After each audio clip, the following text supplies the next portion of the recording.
안녕하세요. 으뜸왕입니다. 오늘도 선택해 주셔서 대단히 감사합니다. 최근 국방부가 향후 5년간의 군사력 건설과 전력 운용 계획을 담은 2021년부터 2025년까지의 국방 중기 계획을 발표하였습니다.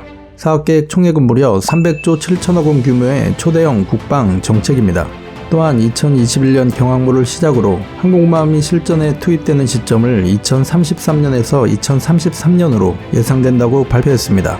계획대로 진행된다면 지난 1996년 김영삼 정부 때 시작된 대항 해군의 꿈이 40년 만에 실현되는 것입니다. 1996년 당시 안병태 해군 참모총장은 한국 해군 역사상 최초로 경항공모함을 도입하자고 김영삼 대통령이 제안하였고 이를 받아들인 일이 있었습니다. 그 당시 해군지휘부가 항공모함 도입을 추진할 수 있었던 배경에는 일본과의 독도 영유권 갈등 문제가 있었기 때문입니다. 당시 일본 외무상이었던 이케다 유키코가 기자회견을 통해 독도는 국제법적 측면에서 보면 일본 영토의 일부라는 참으로 어처구니 없는 성명을 발표하자 반일 감정이 최고조로 달했던 적이 있었습니다. 이에 김 대통령은 일본 해상자에 대해 효과적으로 대응할 수 있는 방안을 물었고 안 총장은 한국형 항공모함 확보가 시급하다고 보고하였습니다. 하지만 해군의 항공모함 도입 추진은 국방부와 합동참모본부의 반대에 직면하며 중기계획에 포함됐던 경항모 연구비가 전액 삭감되었습니다. 당시 국방부와 합참은 한반도 자체가 불치망모라며 우리 군의 항공모함은 필요 없다며 무산된 일이 있었습니다. 이처럼 우여곡절이 많았던 대한해군의 최종 목표이자 꿈인 항공모함을 갖출 수 있는 국방 중기계획은 참으로 반가운 소식이 아닐 수 없습니다. 항공모함을 보유할 경우 지구의 대다수 지역을 타격할 수 있을 뿐만 아니라 핵무기를 제외하면 항공모함만큼 원거리의 군사력을 투입할 수 있는 수단은 존재하지 않습니다. 게다가 항공모함은 임무 수행 후 복귀한 전투기에 연료를 제공할 수도 있습니다. 반면 육지에서 이륙한 전투기는 처음 출동할 때 채운 연료만으로 이동하여 공격하고 복귀해야 하는 제약도 존재합니다. 그러나 항공모함에서 전투기를 띄우면 모기지 왕복 시간을 줄여 출격 횟수를 늘릴 수 있으며 결과적으로 항공모함 탑재기는 일반 전투기에 비해 더 빠르게, 더 자주, 더 멀리서 임무를 수행할 수 있는 것입니다. 또한 항공모함은 위치가 노출된 육상 기지에 비해 상대적으로 생존성이 높으며 사전의 위치가 노출되지 않는 해상에서 진입하므로 적의 대공방어에 덜 취약하며 기습 공격에도 효과적이라 전투 및 전쟁 시에는 장점들이 너무나도 많습니다. 10여 년 뒤 모습을 드러낼 우리 군 첫 항공모함은 3만 톤 규모로 병력, 장비, 물자 수송 능력을 보유할 예정입니다. 항공모함에는 수직 이착륙이 가능한 스텔스 전투기 F-35를 비롯해 공격 헬기, 기동 헬기 등이 탑재될 예정입니다. 또한 항공모함 도입은 전시 작전 통제권 전환과도 연관성이 있으며 전작권 전환 후 우리 항공모함이 미국 항공모함 등과 연합작전 등을 펼칠 수도 있습니다.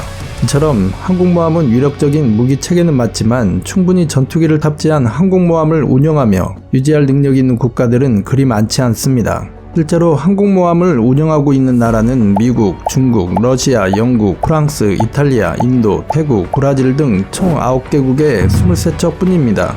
그리고 항공모함에 가까운 2만 톤급 상륙함을 운영하거나 운영 예정 중인 나라는 스페인, 호주, 일본입니다. 그 다음으로 한국이 13번째로 항공모함을 운영하는 나라가 되는 것입니다. 그러나 최근 우리나라 주변국인 중국과 일본의 항공모함 전력 증강 움직임이 심상치 않습니다. 중국은 우크라이나 미완성 항공모함을 구입해 2012년 라오닝함을 마련했습니다. 지난해 12월에는 첫 국산 항공모함인 산둥함을 취역시켰으며 여기에 그치지 않고 2030년까지 항공모함 4척, 이지스급 함정 30여 척, 해추진 잠수함 22척을 확보할 계획이라고 밝혔습니다.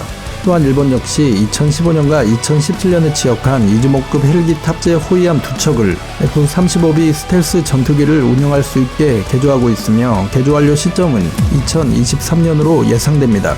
지난 2018년에는 이즈모, 가가 등 운영 중인 호위함 4척을 항공모함으로 개조시키는 법안을 통과시켰습니다. 그리고 현재 일본은 자국의 최대 호위함 이즈모를 항공모함으로 개조하고 있습니다. 이것은 80년 만에 등장한 일본 항공모함으로 어쩌면 일본 군국주의 부활을 알리는 신호탄이 될 수 있다는 의견도 있습니다. 이즈모함은 러일 전쟁의 핵심 주역이며 개조 준비 중인 가가함은 1941년 세계 2차 대전 당시 미국에게 치명타를 남겼던 하와이 진주만 공습 때 주력으로 활약했던 항공모함 가가함을 연상시켰기 때문입니다.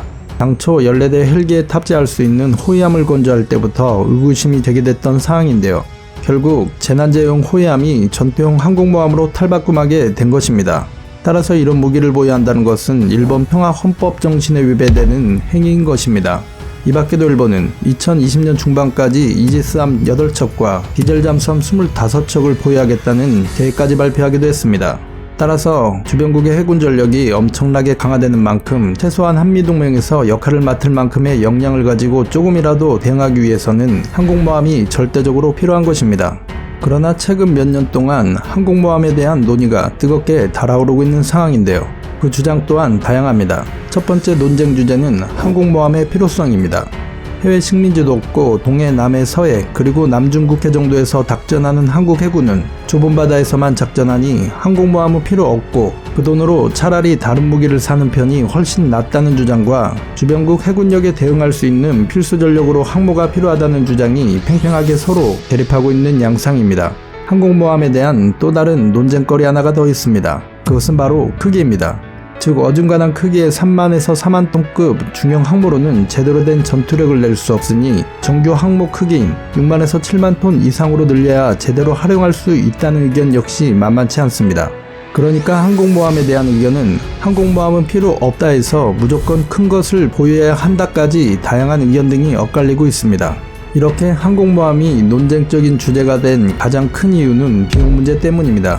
3만에서 4만 톤급 경항모의 경우에는 척당 건조비가 1조 5천억 원, 6만에서 7만 톤급 정규 항모의 경우에는 7조에서 8조 원의 예산이 소요됩니다. 참고로 미국 해군의 원자력 항공모함은 10조 원 가까운 예산이 투입되는데 여기에 항공기 구매와 운용 비용까지 합치면 항공모함 건조비의 3배 정도가 더 들어간다 하니 정말 어마어마한 예산이 아닐 수 없습니다.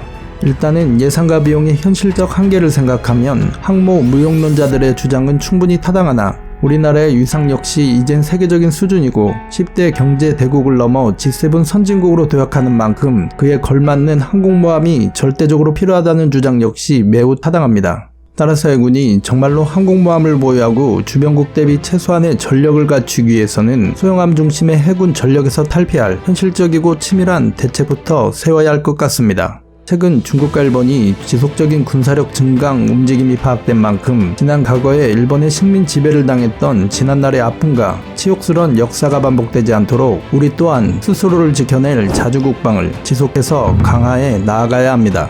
상공에서는 한국형 A사 레이더가 장착된 전투기 KF-X와 해양에서는 늠름한 한국형 항공모함이 든든하게 우리 영토를 지켜낼 날이 하루빨리 다가왔으면 좋겠습니다. 지혜롭고 현명하신 시청자분들의 다양한 생각과 의견 댓글로 환영합니다. 지금까지 으뜸왕이었습니다. 구독과 좋아요는 좋은 영상을 만드는 데 매우 큰 힘이 됩니다. 시청해주셔서 감사합니다.